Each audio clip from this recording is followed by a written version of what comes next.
Hello everyone, welcome to the smart IAS foundation. तो हम लोग डिस्कस करने वाले हैं 25 नवंबर 2025 का डेली करंट अफेयर। तो आज हम लोग कितने टॉपिक डिस्कस करने वाले हैं? आज हम टोटल 4 टॉपिक डिस्कस करने वाले हैं। फर्स्ट इज चंद्रयान 5 मिशन, जो फर्स्ट चंद्रयान मिशन के बारे में है। Second is about Gavi. Gavi क्या है? मलेरिया वैक्सीन है। गवी और यूनिसेफ का डील है, दो एजेंसीज हैं, उनके बीच में डील होके मलेरिया वैक्सीन के ऊपर ये पूरा डिस्कशन होने वाला है। मलेरिया आप हेल्थ और साइंस एंड टेक से रिलेटेड मान सकते हो। और दो यहाँ पे इंटरनेशनल बॉडीज की बात हो रही है, तो इंटरनेशनल रिलेशंस के अंदर भी मान सकते हो। जुवेनाइल जस्टिस बोर्ड के बारे में हम पढ़ेंगे, पॉलिटी एंड गवर्नेंस के अंदर आता है। कमीशनिंग ऑफ आईएनएस माहे, आईएनएस है ना, तो ये सब हम इंटरनल सिक्योरिटी के अंदर पढ़ते हैं। तो ये हो गए आज के हमारे 4 इंपॉर्टेंट टॉपिक। जो भी कुछ कीवर्ड्स कीवर्ड्स आप सीखते हो, कीवर्ड्स का आप नोट्स बनाइए। कीवर्ड्स, वोकैबलरी, इनका आप नोट्स बनाइए और साथ साथ आप कमेंट सेक्शन में उनको लिखिए। First, Chandrayaan 5 mission. Japanese delegation visit ISRO to review status of Chandrayaan 5 LUPEX mission. तो चंद्रयान 5 में खास बात यह है कि इंडिया और जापान मिलकर चंद्रयान 5 कर रहे हैं, है ना। चंद्रयान 5 जो लॉन्च होगा और जो लॉन्च में जो भी चीज़ें लॉन्च होगी, उसमें इंडिया और जापान दोनों का कंट्रीब्यूशन होगा। इंडिया की जो बॉडी है इसरो और जापान की जो बॉडी हो जक्सा, दोनों मिलके यहाँ पे काम कर रही है। इसको इंडिया में हम लोग चंद्रयान 5 मिशन के नाम से बोल रहे हैं और जापान में इसको ल्यूपेक्स मिशन के नाम से बोला जाएगा। जापानीज डेलीगेशन आया था इसरो रिव्यू करने के लिए कि कैसे काम चल रहा है। तो ये है चंद्रयान 5 मिशन के बारे में। ल्यूपेक्स मिशन का फुल फॉर्म क्या है? Lunar polar exploration mission. In India it is referred at Chandrayaan 5। Partner कौन है? इसरो एंड जक्सा। जक्सा मतलब जापान की बॉडी। टारगेट कहाँ है? The mission target the lunar south pole. Lunar मतलब चंद्रमा, चंद्रमा का साउथ पोल को टारगेट किया जा रहा है। Specifically the permanently shadowed region, जहाँ पे सूर्य की किरणें परमानेंटली नहीं पड़ती हैं, परमानेंटली शैडोड रीजन को टारगेट किया जा रहा है। इसको लॉन्च कौन करेगा? इसको लॉन्च करने वाली व्हीकल जो होगी वो जक्सा की होगी, जापान की होगी। एक नया जनरेशन लिक्विड फ्यूल्ड रॉकेट होगा ये। H3 इसको बोला जाएगा, H3 रॉकेट। H3 क्यों? The LUPEX payload. ल्यूपेक्स जो होगा वो 6000 kg का होगा, बहुत ज़्यादा हेवी होगा। इंडिया का जो लाइट LMV3 रॉकेट है वो इसको इतना अच्छे से लिफ्ट शायद नहीं कर पाएगा, इसीलिए यहाँ पे ल्यूपेक्स पेलोड को लिफ्ट करने के लिए H3 rocket, Japanese H3 rocket use किया जाएगा। Therefore the mission use Japan's most powerful H3 rocket. तो ये चीज आपको ध्यान में रखना है कि लॉन्च व्हीकल कौन सा होगा। तो launch vehicle will be Japan's H3 rocket. अब लॉन्च व्हीकल जापान का होगा, ये तो हमने डिस्कस कर लिया। लूनर लैंडर जो चंद्रमा पर लैंड करेगा वो किसका होगा? वो इसरो का होगा, इंडिया का होगा। लूनर रोवर जो लैंड करने के बाद वहां खुल के घूमेगा, रोव करेगा, है ना, चलेगा उस पर, वो जापान का होगा। और साइंटिफिक इंस्ट्रूमेंट होंगे वो ज्वाइंट होंगे। तो ये ऐसे करके हम लोगों ने डिस्ट्रीब्यूट किया है। The mission will be launch on board Japan's new heavy lift rocket H324L, very important for next prelims examination. ISRO is developing the lander utilizing the proven soft landing technology. Soft landing India कराएगा उस पर इसरो। ठीक है कि अचानक से जाके crash नहीं कर जाए, धीरे से जाके प्यार से लैंड हो जाए और वहां पे लैंड होने के बाद वहां से जो भी उस पर घूमने वाला जो ऑब्जेक्ट निकलेगा उसको हम क्या बोलेंगे? रोवर बोलेंगे। जक्सा की जो कंपनी है Mitsubishi heavy industries is building a robust rover capable of drilling and surviving the extreme cold of the lunar night. बहुत ठंडा टेम्परेचर भी वो सर्वाइव कर पाए, है ना, जहां भी ड्रिल करने की जरूरत पड़े जमीन में उसको ड्रिल कर पाए। साइंटिफिक इंस्ट्रूमेंट इसरो और जक्सा दोनों के यूज किए जाएंगे। प्राइमरी ऑब्जेक्टिव क्या होगा? वाटर की खोज करना। क्या वहां वाटर मिल रहा है, क्या वहां आइस मिल रहा है, उसकी खोज करना। Water can be split into hydrogen and oxygen to create rocket fuel turning the moon into a refuelling station for mission to Mars. अगर वहां पे वाटर मिल जाता है, वाटर को ब्रेक करके हम हाइड्रोजन ऑक्सीजन में कन्वर्ट कर देंगे, तो हम जो भी मार्स मिशन के लिए भेजेंगे मून के पास जाके, वहां से मून के ऊपर सीधे सीधे हम लोग मार्स जाने के लिए मून एक तरह से रीफ्यूलिंग स्टेशन की तरह काम कर सकता है। वहां पे हम लोग प्रिसीजन लैंडिंग कैपेबिलिटीज भी डेमोन्स्ट्रेट करेंगे कि प्रिसाइजली कैसे आके यहाँ पे लैंड हो रहा है। Precursor mission LUPEX will act as a precursor for lunar sample return. आगे चंद्रयान 6-7 लॉन्च होगा, जिससे कि हम लूनर से, चंद्रमा से मिट्टी लेके वापस भी आ जाएंगे, है ना, sample return mission, human moon landing. और हम लोगों का 2040 तक अभियान है कि ह्यूमन को मून पे लैंडिंग कराया जाए, ठीक है। Others area of cooperation discuss space station robotics. The delegation also discussed collaboration for the भारतीय अंतरिक्ष स्टेशन। अर्थ के बिल्कुल पास वाले लो अर्थ ऑर्बिट में हम भारतीय अंतरिक्ष स्टेशन डेवलप कर रहे हैं, जहां पे इंसान जा सके, ठीक है। Robotic arm, Japan has advance expertise in space robotics. ISRO is exploring joint development of robotic arms for the BAS to help in docking. Docking मतलब एक को दूसरे के साथ जोड़ना, उसको डॉकिंग बोलते हैं। Scientific satellite, collaborative launching of satellite for astronomy and climate research. India के लिए क्या सिग्निफिकेंस है? Strategic counters the China Russia international lunar research. China Russia international lunar research station को यहाँ काउंटर मिलता है। Narrative by establishing a robust Indo Pacific space alliance. यहाँ पे इंडो पैसिफिक मतलब इंडिया जापान का स्पेस अलायंस डेवलप हो रहा है। टेक्नोलॉजी क्या है? Gives ISRO access to Japan heavy lift launch capability. Japan की हैवी लिफ्ट लॉन्च कैपेबिलिटी को एक्सेस मिल रहा है इंडिया का। एक कॉस्ट इफेक्टिव भी हो रहा है और कॉस्ट इफेक्टिव लैंडिंग सॉल्यूशंस भी जापान को मिल रहा है, क्योंकि यहाँ पे लिफ्ट कराने की जिम्मेदारी किसकी है? जापान की। और सॉफ्ट लैंडिंग की जिम्मेदारी किसकी है? इंडिया की। तो आप बोल सकते हो कि दोनों टेक्नोलॉजी एक दूसरे के पास इंटरचेंज हो रही है, ठीक है। टॉपिक नंबर 2, गवी और यूनिसेफ। दोनों एक एजेंसीज हैं, दोनों डील कर रही हैं किस पे? मलेरिया वैक्सीन पर। मलेरिया बहुत ही खतरनाक बीमारी है, मच्छर काटने से होता है, बहुत हाई फीवर होता है, इसमें बहुत सारे बच्चों का डेथ भी हो जाता है और इंडिया में मलेरिया का बर्डन बहुत ज्यादा है। Gavi, the vaccine alliance and UNICEF had signed a landmark agreement to procure मतलब खरीदना R21 matrix M malaria vaccine at a significantly reduce price. बहुत कम प्राइस पे ये लोग क्या खरीदेंगे? मलेरिया की वैक्सीन खरीदेंगे, जिससे कि एडिशनल सेविंग जनरेट होगी $90 मिलियन का। An additional 7 million children, 7 million मतलब 70 लाख चिल्ड्रन को अगले 5 साल में मलेरिया से वैक्सीनेट किया जाएगा। अब बात ये हो रही है कि ये R21 matrix M vaccine develop करने वाली एजेंसी कौन है? इसमें यूनिवर्सिटी ऑफ ऑक्सफोर्ड शामिल है और इंडिया की सीरम इंस्टीट्यूट शामिल है, Serum Institute of India. Technology क्या है? It leverages Novavax Matrix M adjuvant technology. The deal secures the vaccine. Vaccine का पर डोज कॉस्ट कितना होगा? $3 के आसपास होगा, ₹250, making it highly affordable for developing nation. Financing mechanism, deal was finance through an advance payment established by the International Finance Facility for Immunization।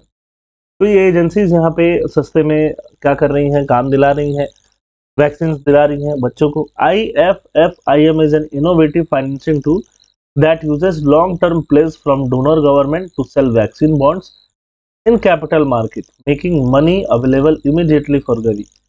तो ये एक तरह से क्या है? बॉन्ड है, डेट पेपर है, डेट। डेवलपिंग कंट्रीज क्या करेंगे इसमें? डेवलपिंग कंट्रीज लाइक जैसे इंडिया है ना, इंडिया में ये इंडियन गवर्नमेंट ये कैसे करेगी? ये एक तरह से वैक्सीन बॉन्ड इशू। तो इंडिया में बहुत सारे लोग वो वैक्सीन बॉन्ड खरीदेंगे। अब वैक्सीन बॉन्ड खरीदेंगे तो पैसा किसके पास आएगा? गवर्नमेंट के पास। वही फंडिंग किसके पास जाएगी? ये जो हमारी यूनिवर्सिटी ऑफ ऑक्सफोर्ड है and serum Institute of India है, उनके पास। और लोग बॉन्ड क्यों खरीदेंगे? क्योंकि उस पर इंटरेस्ट मिलेगा। तो यहाँ पे फायदा, यहाँ पे यूनिवर्सिटी ऑफ ऑक्सफोर्ड और सीरम इंस्टीट्यूट ऑफ इंडिया को ये है कि पैसा उनको एडवांस में ही मिल जाएगा, ठीक है। वो पैसे का यूज वो फर्दर रिसर्च में यूज कर सकते हैं। Matrix M adjuvant production process कैसे है? अब देखो, आपने पढ़ा होगा, जो ट्री का छाल होता है, बर्क, उसको यूज करके, है ना, कुनीन को यूज करके हम लोग क्या बनाते हैं? मलेरिया का दवा वगैरह बनाते हैं। तो ये पूरा प्रोसेस है, ये पूरा प्रोसेस हमें बहुत ज़्यादा जानने की ज़रूरत नहीं है। Matrix M adjuvant production process क्या है? Saponins from the Quillaja saponin tree help generate a robust immune response. तो ट्री से रिलेटेड है, इतना आप जरूर ध्यान में रखिएगा प्रीलिम्स के लिए। द फाइट अगेंस्ट मलेरिया कैसे होता है? प्रोटोजोआ से होता है, पैरासाइट से होता है, ठीक है। वेक्टर है ये, वेक्टर मतलब मच्छर जो है उसको कैरी करता है, जो उसको कैरियर अगर है तो उसको हम वेक्टर बोलते हैं। जनरली जो भी मॉस्किटोज से बीमारियां होती हैं वो फीमेल मॉस्किटोज होती हैं। यहाँ पे फीमेल एनोफिलीज मॉस्किटोज है। टारगेट क्या है, लीवर को इन्फेक्ट करता है ना, जो पैरासाइट होता है protozoa, then it affects the red blood cell. The WHO African region carries a disproportionately high share. WHO का अफ्रीकन शेयर 95% केसेज और डेथ्स वहाँ होते हैं। इंडिया में 1.54% ऑफ टोटल मलेरिया केस कहाँ पे है, इंडिया में। तो लास्ट 20-30 ईयर्स पहले बहुत ज़्यादा थे, अभी इंडिया के केसेस कम हुए हैं। The 2 WHO approved vaccine, WHO ने कौन कौन सी वैक्सीन अप्रूव की है, तो एक वैक्सीन R21 मैट्रिक्स एम, जिसको ऑक्सफोर्ड यूनिवर्सिटी और सीरम इंस्टीट्यूट ऑफ इंडिया मिलकर बना रही है। दूसरा RTS AS01 मॉस्क्यूरिक्स, जिसका मॉडरेट एफिकेसी है, मॉडरेट मतलब 100% एफिशिएंट नहीं है, ठीक है, और इसका हायर एफिशिएंसी है। इनिशियल ट्रायल में 77% एफिशिएंसी मिला, तो 77% हायर एफिशिएंसी माना जा रहा है। ये जो मॉस्क्यूरिक्स है, जिसका मैन्युफैक्चरिंग कॉम्प्लेक्स है, सप्लाई लिमिटेड है, जबकि मैट्रिक्स एम है, इसका मास प्रोडक्शन है, हो सकता है इजिली, है ना। ये 2021 में आया, 2023 में आया। सीरम इंस्टीट्यूट क्या है, इंडिया का एक इंस्टीट्यूट है, डॉक्टर साइरस पूनावाला इसके फाउंडर है। 1966 से ये इंस्टीट्यूट चल रहा है। कि इंडिजिनस वैक्सीन कौन कौन से हैं, सेरा वैक वैक्सीन बना हुआ है, न्यूमोस्वाइल, कोविशील्ड का नाम आपने कोविड में बहुत सुना होगा, और R21 मैट्रिक्स, ये सब सीरम इंस्टीट्यूट ऑफ इंडिया बना के देता है, जिसका हेडक्वार्टर पुणे में है। आधार पूनावाला का नाम आपने सुना होगा, वो आधार पूनावाला अभी इसके। यूनिसेफ क्या है, UNICEF United Nation children's fund, children's के लिए, चिल्ड्रंस के लिए ये बना हुआ एक तरह से फंड है यूनाइटेड नेशन सिस्टम के अंदर। हेडक्वार्टर कहाँ है, न्यूयॉर्क में है, USA के अंदर, है ना। चिल्ड्रन राइट्स के ऊपर काम करने की कोशिश करता है, फंडिंग जनरेट करने की कोशिश करता है। फंडिंग इसका क्या है, वॉलंटरी कॉन्ट्रीब्यूशन से आता है। It does not receive SS contribution, इसको यूनाइटेड नेशन के बजट से कोई एसएस कॉन्ट्रीब्यूशन नहीं मिलता है। 1949 से ये काम कर रहा है। Historically played a key role in setting up the Amul plant, जो गुजरात में है, उसमें यूनिसेफ का बहुत बड़ा रोल था, क्योंकि बच्चों को वहां से सेफ दूध मिलेगा। Juvenile justice board, juvenile justice, juvenile मतलब 18 ईयर्स से जो कम के बालक हैं, है ना, टीन्स, उनको हम लोग जनरली क्या बोल देते हैं, जुवेनाइल। और टीन्स जो हैं, मतलब 10 साल, मान लो ऑलमोस्ट 10 साल से ऊपर 18 साल तक के जो बच्चे हैं, तो ये कई बार क्राइम्स में इन्वॉल्व मिलते, ठीक है, और ये क्राइम्स का इनको नॉलेज नहीं होता है, क्राइम्स इनसे करवा लिया जाता है। तो इनके जस्टिस देने के लिए जो बोर्ड बनता है, उसको हम क्या बोलते हैं, juvenile justice board. The India Justice Report has released a first of its kind study title juvenile justice and children in conflict with the law. The report reveals a capacity deficit in India juvenile justice system, highlighting that more than 50% of cases were pending. तो अभी जो ये report आया, India Justice Report, India Justice Report ये बोलता है कि India में कैपेसिटी का डेफिसिट है, मतलब हमारे पास जितने जुवेनाइल बोर्ड चाहिए, जितने उसमें लोग चाहिए, उतने लोग हैं ही नहीं। 50% ऑफ केसेस जुवेनाइल से रिलेटेड क्या है, पेंडिंग पड़े हुए हैं। जुवेनाइल जस्टिस बोर्ड एक तरह से कब बना था, है ना, are quasi judicial body, partially judicial है, establish under the Juvenile justice and Protection of Children Act 2015। तो ये जुवेनाइल जस्टिस बोर्ड बनाया गया खासकर निर्भया जो रेप इंसिडेंट हुआ था दिल्ली में, उसके बाद बनाया गया कि जो भी 15-16 ईयर्स के भी क्रिमिनल हैं, उनको कैसे सजा देनी है, और या कैसे उनको प्रोटेक्शन देना। Objective ensures the care, protection, development, treatment, social reintegration and rehabilitation of children in conflict with law, adopts a child-friendly approach in adjudicating matters concerning juveniles, aims for reformation rather than punitive punishment, जो रीफॉर्मेशन को M करता है और punitive punishment को M नहीं करता। Composition क्या होगा, मेट्रोपॉलिटन मजिस्ट्रेट होंगे इसमें, a judicial magistrate of first class not being chief metropolitan magistrate, ये एक होंगे जो कि जुवेनाइल जस्टिस बोर्ड के मेंबर होंगे। Chief judicial magistrate refer to as principal magistrate with at least 3 year experience, ये सब रटने की जरूरत नहीं है, बस एक बार ध्यान में रखना है कि यहाँ ये 3 जुडिशियल मेंबर है और साथ साथ 2 सोशल वर्कर है, social worker selected in such a manner as may be prescribed, of whom at least one shall be a woman। Social worker का काम क्या होता है कि ये बच्चे हैं, क्राइम करके आ रहे हैं, तो इनको कैसे रिहेबिलिटेट करना है। सोशल वर्कर रिफॉर्मेशन पे काम करेंगे, पनिशमेंट पे नहीं, क्योंकि बच्चों को पनिशमेंट देके क्या ही करोगे, उनका रिफॉर्म कैसे करना है, रिहेबिलिटेट कैसे करना है, री इंटीग्रेट कैसे करना है सोसाइटी में, इस पे काम ज्यादा होना चाहिए। हाफ ऑफ द केसेस क्या है, जुवेनाइल जस्टिस बोर्ड के सामने पेंडिंग है। 83% केसेस उड़ीसा में पेंडिंग है, सोचो बहुत सारा केसेस, हैवी वर्कलोड है, On average, each juvenile justice board has a backlog of 154 pending cases annually, straining the system capacity to deliver timely justice. तो timely justice नहीं आ रहा है, उनके पास इंफ्रास्ट्रक्चर की कमी है और स्टाफ की कमी है. Approximately 24% of juvenile justice board were not fully constituted with the required member. जितने इंडिया में बोर्ड होने चाहिए 24% बोर्ड में फुल मेंबर्स नहीं है. 30% juvenile justice board lack an attached legal service clinic नहीं है. डेटा डेफिशिएंसी है. Unlike the National Judicial Data Grid for regular court, there is no central public repository for information on JJBs, making monitoring, evaluation and accountability extremely difficult. अब ये state wise disposal rate of cases by juvenile justice board है मिजोरम से लेके उड़ीसा तक. ठीक है, मिजोरम में जो केसेस का डिस्पोजल है वो हाईएस्ट है, उड़ीसा में जो केसेस का डिस्पोजल है वो लोएस्ट है. ठीक है, आप यहाँ पे सारे स्टेट्स को ढूंढ सकते हो. आसाम में केसेस का डिस्पोजल 40.8% के अराउंड है. The Juvenile justice care and Protection of Children Act 2015, juvenile justice act क्या करता है, बच्चों के केयर के लिए है और उनको रिहेबिलिटेशन के लिए.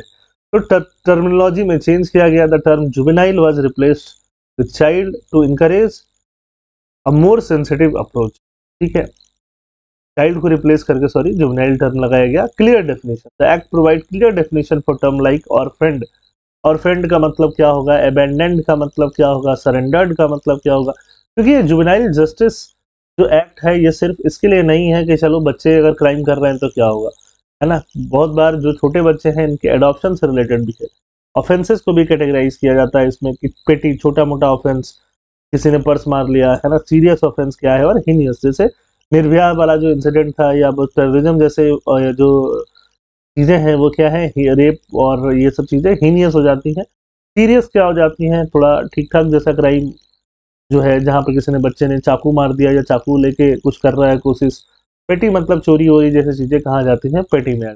Trial as adults, act allow children age 16 to 18 who have committed a heinous offense to be tried as adult. जो हीनियस ऑफेंस कर रहे हैं वो एडल्ट की तरह ट्राई किए जाएंगे. तो ये बहुत बड़ा चेंज किया गया था निर्भया इंसिडेंट के बाद.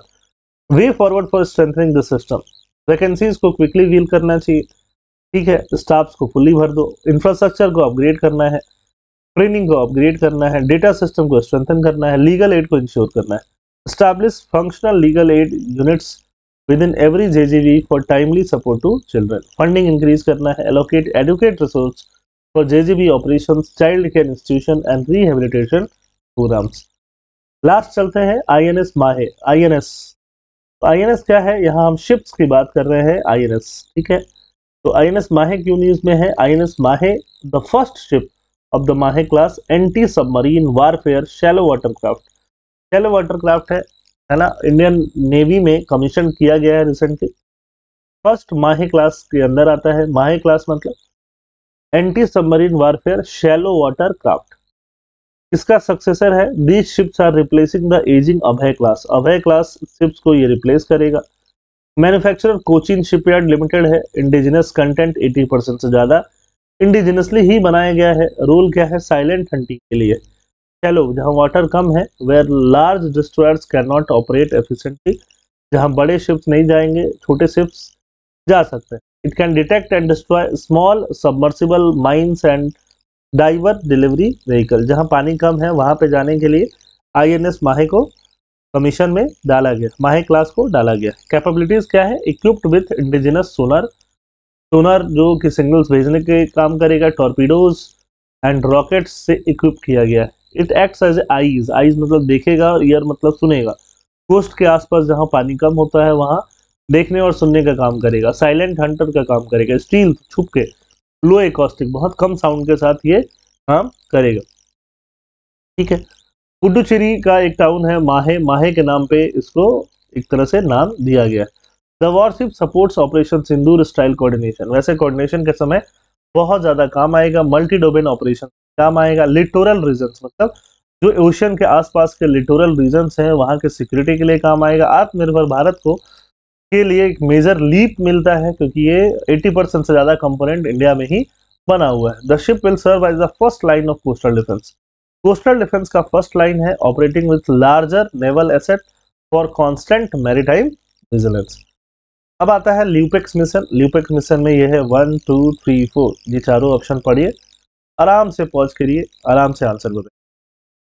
Consider the following statement regarding the R21 matrix M malaria vaccine. आराम से तीनों स्टेटमेंट पढ़िए, आराम से आंसर बताइए। जुवेनाइल जस्टिस बोर्ड के बारे में ये 3 स्टेटमेंट है, आराम से पढ़िए, आराम से आंसर बताइए। ठीक है, मैं वापस ले आता हूँ। ठीक, पॉज करिए। और लास्ट क्वेश्चन है anti submarine warfare shallow watercraft Indian navy का, ये 3 ऑप्शन पढ़िए, आंसर बताइए। तो ये क्वेश्चंस मैं इसलिए दे रहा हूँ कि डायरेक्टली ऐसे ही क्वेश्चन आपको मिलेंगे। ये कल के क्वेश्चन हो गए, है ना, ये कल वाले क्वेश्चंस है जिनके आंसर मैं यहाँ पे दे रहा हूँ। ठीक, तो आई होप आपको चीजें समझ में आ गई होंगी। ठीक है, जय हिंद।